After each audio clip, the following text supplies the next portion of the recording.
It is time to say goodbye, but not goodbye, not yet at least.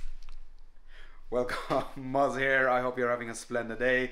Today's video is about saying goodbye to your loved one because the car is stored for the winter until next year. But I thought I'll do a video of the routines I do, which has been serving me really well with regards to storing the car for a longer period. And I have seen on the forums and on Facebook, etc., there are time to time questions with regards to what to consider when you are storing your car, and it might be specifically cars like the MX5, which are not that expensive. A lot of people or folks out there then do buy them and want to store them potentially for winter period, and it might be their first similar type of vehicle, and hopefully I can bring some experience to the topic as such. So I will divide today's video in different sections with regards to what to consider and maybe what's not maybe needed to be considered and so on, and things I think that are important that have been serving me well. So I've been storing this car, I've been storing my Mustang, and I had an Audi TT previously long back, which also was a convertible, which I did store for the winter period. So I have some knowledge about storing cars then, so hopefully I can share that with you. But before we continue today's video, if you did like today's video, give it a big thumbs up, and also as usual, if you have any questions, concerns, comments, or other tips and tricks, leave them in the comment sections below. Let's be interactive and share our knowledge, and also do remember to subscribe to the channel if you do like the content. But with that said, let's get on with the video.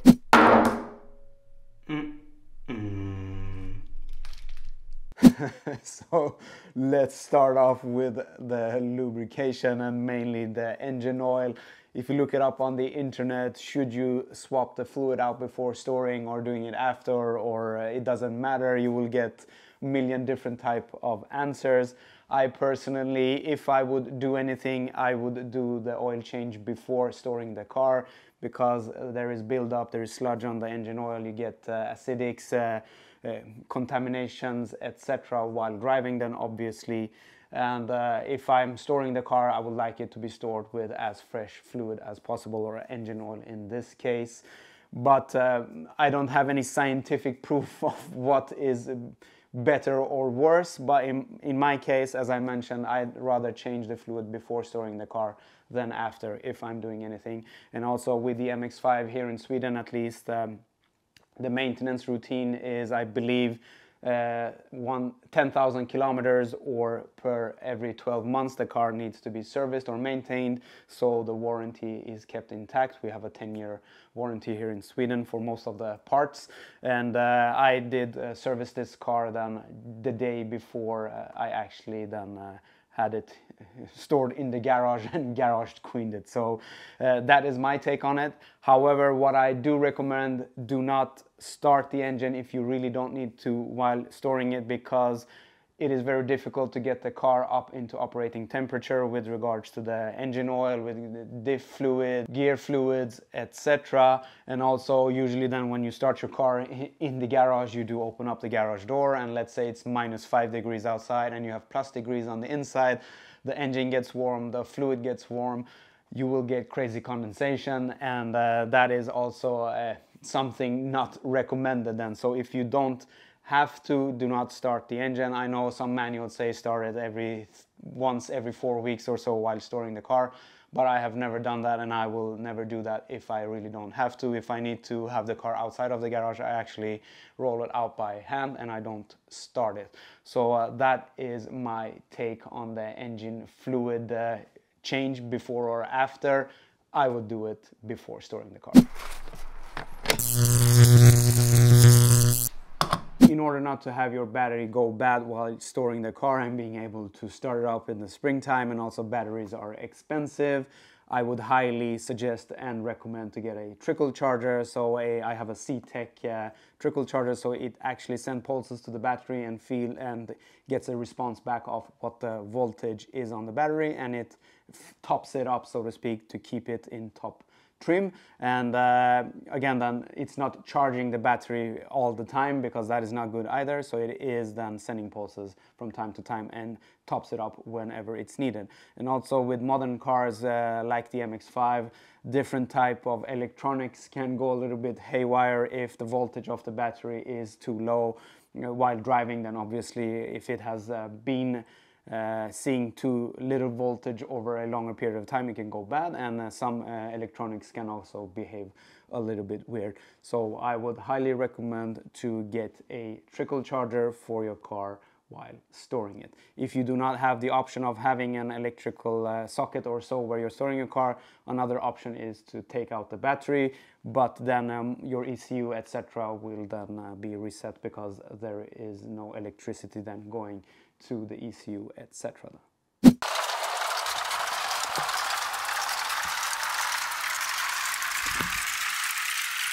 The next important thing to consider while storing your car for a longer period of time is actually to fill it up with fuel to the max. That is to prevent any moisture getting inside of the gas tank during your storage then.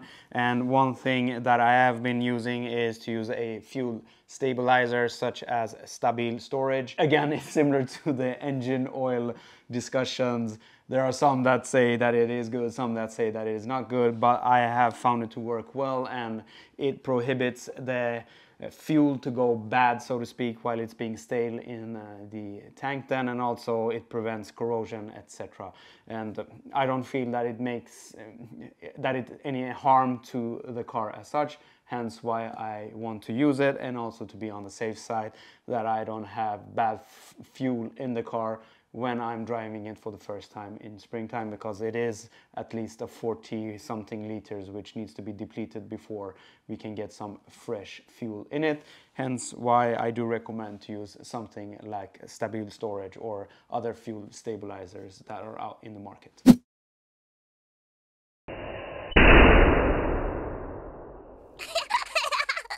The next topic which you should consider while storing your car is to overinflate your tires, but not to the extent so that they do explode. And we want to do that because we want to prohibit to have a flat spot on the tires, which can get then very expensive if you need to replace, in worst case, then 4 tires. And in my case, I'm running Yokohama A052 tires, and I'm running around 40 psi to prevent flat spots from happening then. Also, what you can do as a safety precaution, if you have the room for it, is to roll the car forth and back in set intervals then, just to be sure that you're minimizing the risk of getting flat spots. If you do not want to overinflate your tires, or if you have the option to, you can obviously have the car up on jack stands or a lift etc. if you have that, to take the pressure off the tires and to keep them as fresh as possible.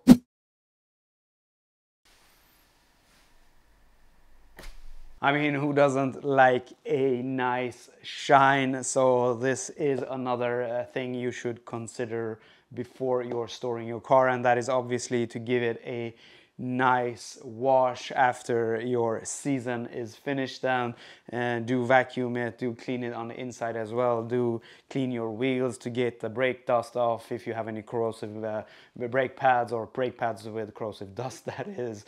And also if you have, I don't know, bird droppings, God forbid if you have not removed that already, but you can have I don't know, some flies or whatever and whatnot which is sitting on your paint, and you don't want it to eat into your clear coat, which will make your life a little bit more difficult then. And obviously, having a fresh car, you can go to the garage and have a look at it during winter period and caress it and kiss it, I don't know, or lick it even.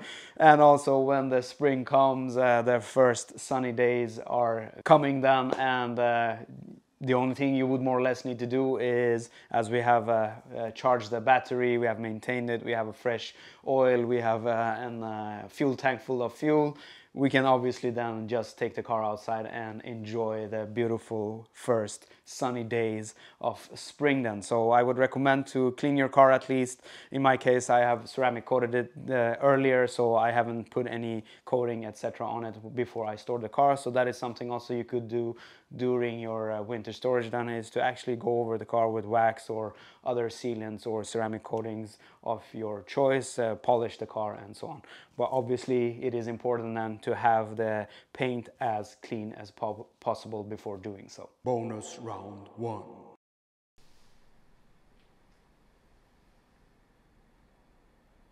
Obviously, as you can see, I do not have a car cover. I do see some folks do have it, some don't. And in my case, as I have a controlled environment here in my garage, I don't see absolutely any need for having a car cover on it. It could be potentially if I do walk past the car or drop something on it, obviously a car cover will help. But in my case, I don't see any need for that at all. And also what you need to consider while you're having a car cover is if it's moving around on your paint of your car, and if you're storing your car somewhere where actually wind do have impact on the car cover, and obviously you would have dirt and dust and so on blowing in from the inside underside of the cover and potentially then being between the paint of the car and the car cover, and the car cover itself moves around with the wind. Yeah, you guessed it, then what will happen is obviously you will scratch up your paint. I'm not saying you should not have a car cover, but you need to consider that aspect of having a car cover then, specifically if you have it on the outside.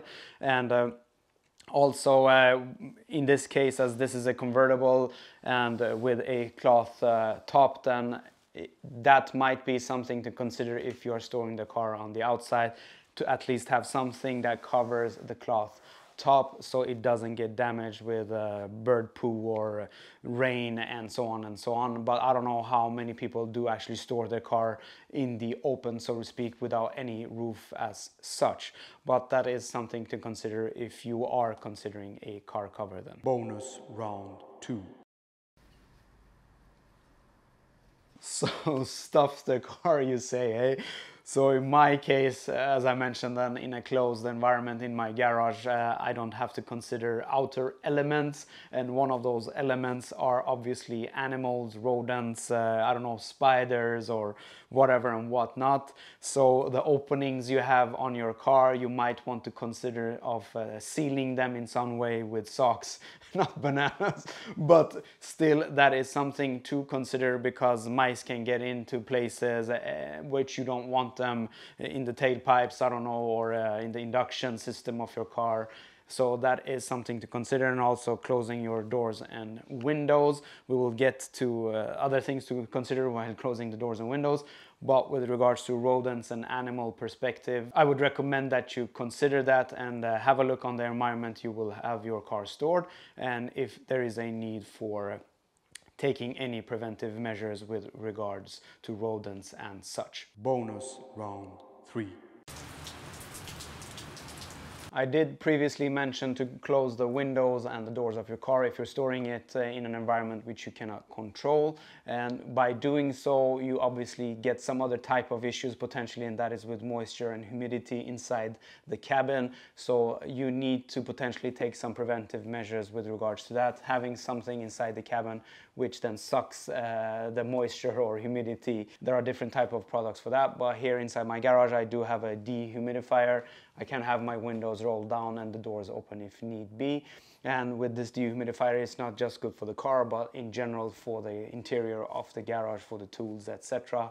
I'm running around somewhere, it depends on period of the year, but 20 to 40% humidity inside the garage with the dehumidifier on. And also one thing I didn't mention is that with the soft top, at least, I like to have the roof closed in order to prevent any wrinkles, etc. getting into the cloth itself. So while having it closed, it is stretched and tightened, so we don't get any permanent wrinkles or damages potentially in the soft top itself. Oh, so nice with the wind in my hair. Oh, it's so nice to drive with the top down. Yeah, it's a bit, the wind will never blow in my hair, and it's quite many months before I will feel any wind in my hair with the top down at least. That was all for today's video. As you saw, it's not rocket science if you just use common sense and use at least some of the tips and tricks which I have provided in this video, or if you have found something else elsewhere, do leave your comment in the comment sections below, and let's be interactive and share our knowledge. But if you found it informational and you did like today's video, give it a big thumbs up, and also do consider subscribing if you like content like this. We will have some tech stuff coming as well, or car detailing and car topics in general. But with that said, I'll be seeing you next time, next year, I don't know. But with that said, bye bye.